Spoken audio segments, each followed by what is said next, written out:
Is your knee pain getting worse each year? It might not be just age. It could be a collagen problem. Let me show you how to fix it naturally.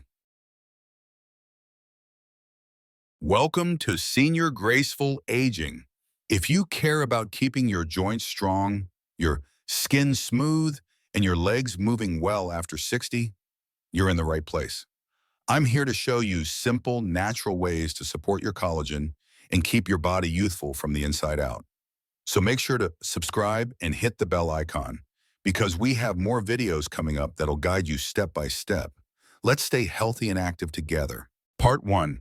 Understanding Gout for Seniors. Monologue-style video, 30 minutes. Hello to all our senior viewers and those who care about their health, especially regarding gout. Today we'll take some time, around 30 minutes, to have a warm and friendly conversation about gout. This is not a new disease, but one that's becoming increasingly common among older adults. Most importantly, I want to help you truly understand it and learn how to take better care of yourself if you're living with gout. Section 1. What is gout and why are seniors more prone to it? First, what is gout? Simply put, it's a type of arthritis that happens when uric acid levels in the blood get too high. Normally, our body produces uric acid and gets rid of it through the kidneys. But if there's too much acid or the kidneys don't work well, it builds up and forms tiny, sharp crystals. These crystals travel to the joints, especially the big toe, knees, ankles, and cause intense pain. Seniors, especially men, are at higher risk because the body changes with age. The kidneys become less efficient, dietary habits build up over time, and we tend to be less physically active. Section 2. Early warning signs of gout. Gout doesn't arrive quietly. It sends clear signals. One of the most common signs is a sudden, severe pain in a joint, usually at night. It feels like being stabbed with a needle, and even a light touch can be unbearable. The joint will swell, turn red, feel hot, and become stiff. At first, the pain may go away on its own after a few days, but if untreated, it can return more often and damage the joint permanently. Section 3. Causes and risk factors. Gout can be genetic, but lifestyle is the main culprit. People who eat a lot of red meat, seafood, drink alcohol, or consume sugary drinks are more likely to develop gout. Obesity, kidney disease, and certain medications also raise the risk. Section 4. Foods to avoid and foods to eat if you have gout. This is a very important part. If you have gout, avoid foods like organ meats, red meat, seafood, alcohol, and sugary drinks. These are high in purines, which break down into uric acid. Instead, eat plenty of leafy greens, fruits, especially cherries, whole grains, low-fat dairy, and drink lots of water. These foods help manage uric acid and improve overall health. Section 5. What to do during a gout flare-up. A sudden gout attack can be overwhelming. The first thing to do is rest. Don't try to walk it off. Next, apply a cold compress to reduce swelling. Elevate your foot with a pillow, and if you have prescribed medication, take it as directed. If it's your first attack or the pain doesn't improve, call your doctor. Section 10. Living with gout. A day in the life. Let's talk about what daily life can look like when you live with gout and how to make small changes that really help. Start your day with a warm glass of lemon water. It's simple, refreshing, and might help reduce uric acid levels. Then try to stretch lightly, even if it's just a few minutes. Gentle movement helps keep your joints from stiffening up. Breakfast? Keep it simple. Oatmeal with low-fat milk, some cherries, maybe a slice of whole grain toast. Avoid sausages or bacons, and they're high in purines. Throughout the day, stay hydrated. Carry a bottle of water with you. And if you feel even a hint of discomfort in your joints, rest. Don't push through the pain. In the evening, try a short walk. Light exercise is great, but only if you're not in the middle of a flare-up. Section 11. How to talk to your doctor about gout. Talking to your doctor is key to managing gout well. Don't wait until a flare-up happens. Keep a journal of your symptoms. When do they start? What foods did you eat the day before? How long does the pain last? Share this with your doctor. It helps them see patterns and create a better plan for you. Also, ask about your blood tests. What are your uric acid levels? Are there any medications that could be affecting your kidneys or making gout worse? The more informed you are, the more control you have. Section 12, Emotional Health and Gout. We can't ignore how gout affects your emotions. Chronic pain can lead to frustration, anxiety, even depression, especially if flare-ups interrupt your sleep or your ability to enjoy life. It's okay to feel upset, but don't stay silent. Talk to someone, a friend, a family member, or even a counselor. Joining a support group or online forum for gout patients can also help you feel less alone. Remember, your emotional health is just as important as your physical health. Part 3, Long-Term Gout Management for Seniors. Welcome back, everyone. This is the third video in our gout series, especially for seniors and caregivers. We've already explored what gout is and how to live with it day by day. Today, let's talk about long-term gout management, how to keep things under control for months, even years. Section 1, Why Long-Term Gout Management Matters. Gout is a chronic disease. That means it can't be cured with a single pill or a few days of rest. Long-term management helps prevent flare-ups, protects your joints, and avoids complications like kidney stones or joint deformities. If not treated properly, gout can lead to severe joint damage, chronic pain, and reduced mobility. Section 2, Understanding your uric acid levels.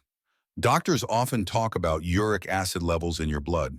For people with gout, the goal is usually to keep this level below 6 mmol DL. Make blood tests a routine. Check your levels every few months. If they remain high, your doctor may adjust your medication or suggest changes in your diet. Section 3, Gout Medication, what you need to know and use properly. There are two main types of gout medication. One relieves pain during an attack, and the other lowers uric acid to prevent future flares. Make sure you understand what you're taking, and never stop your medication without consulting your doctor. Important note, some medications may affect kidney function or interact with other drugs. Always keep your doctor updated. Section 4, Gout and Kidney Health. Your kidneys play a big role in processing uric acid. If you have both gout and kidney issues, managing both is crucial. Drink enough water, reduce salt intake, and avoid foods high in purines. Don't take painkillers like ibuprofen without your doctor's advice. They can put extra strain on your kidneys. Section 5, Adjusting your lifestyle for long-term control. You don't need to change everything in one day, but small, consistent changes lead to big results. Eat more greens and fiber-rich foods. Cut back on red meat and alcohol. Try to move your body daily. Walking, stretching, light gardening. Getting enough sleep is also vital. Your body needs time to recover. And don't forget a positive mindset. A good mood helps reduce inflammation and supports healing. Section 6, Sharing with family and caregivers. If you live with family or have caregivers, be open about your condition. They need to know what helps during a flare-up, which foods to avoid, and when you need rest. The more they understand gout, the better they can support you. Section 7, Staying motivated and hopeful. Living healthy isn't just about following rules. It's about finding what works for you and feeling at ease in your own body. Be proud of small wins. A pain-free week, better test results, or even just smiling more often. Keep learning, keep moving, and keep caring for yourself. Closing message. Thank you for spending this time with me. Managing gout is a journey, and you are not alone. With the right knowledge, tools, and mindset, life with gout can still be full, joyful, and meaningful. If you found this helpful, feel free to share it with your family and friends. See you in the next episode. Stay healthy, stay hopeful, and take care of yourself with love. Part 4, Lifestyle Transitions and Holistic Health for Gout. Welcome back to our Gout Care series for seniors. In our previous videos, we discussed understanding gout, daily living, and long-term management. In this episode, we'll focus on lifestyle transitions and holistic health strategies that support your well-being beyond just gout control. Section 1, The Role of Nutrition Beyond Purines. We often hear about avoiding purines, but healthy eating is more than cutting things out. Let's talk about foods that help the whole body.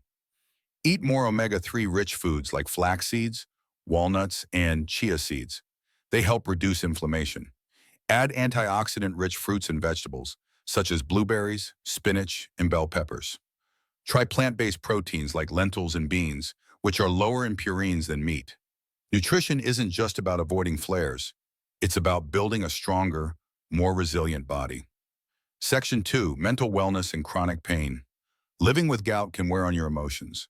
Constant worry about when the next attack will come can cause anxiety, and long-term pain may lead to depression. Practice mindfulness or gentle meditation.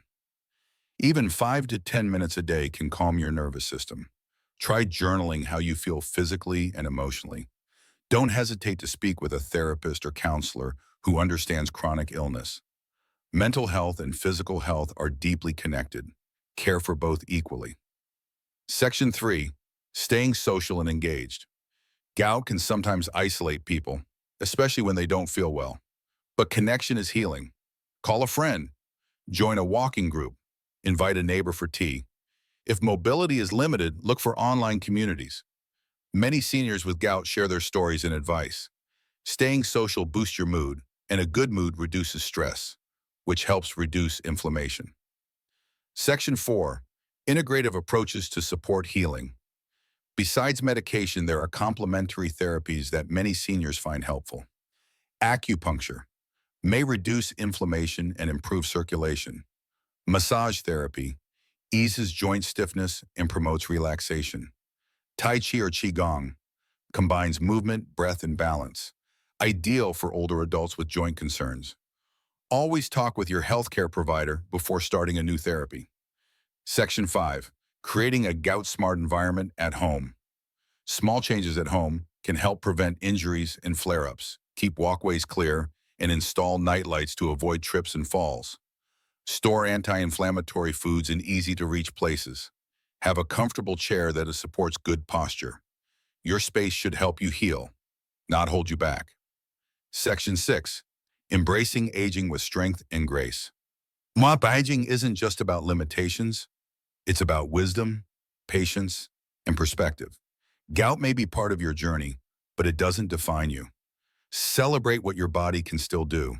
And remember, every step you take to support your health matters. Stay curious, stay empowered, stay compassionate with yourself. Closing message. Thank you for spending another meaningful session with me. This video wasn't just about gout, it was about your whole health and happiness. Share this video with someone who needs encouragement. And most importantly, keep taking care of the amazing person you are. See you soon with more tools, more hope, and more heart. If you found this video helpful, please subscribe and share it with your loved ones. It might just be the simple tip that helps them stay pain-free too. Thanks so much for watching, and see you in the next video.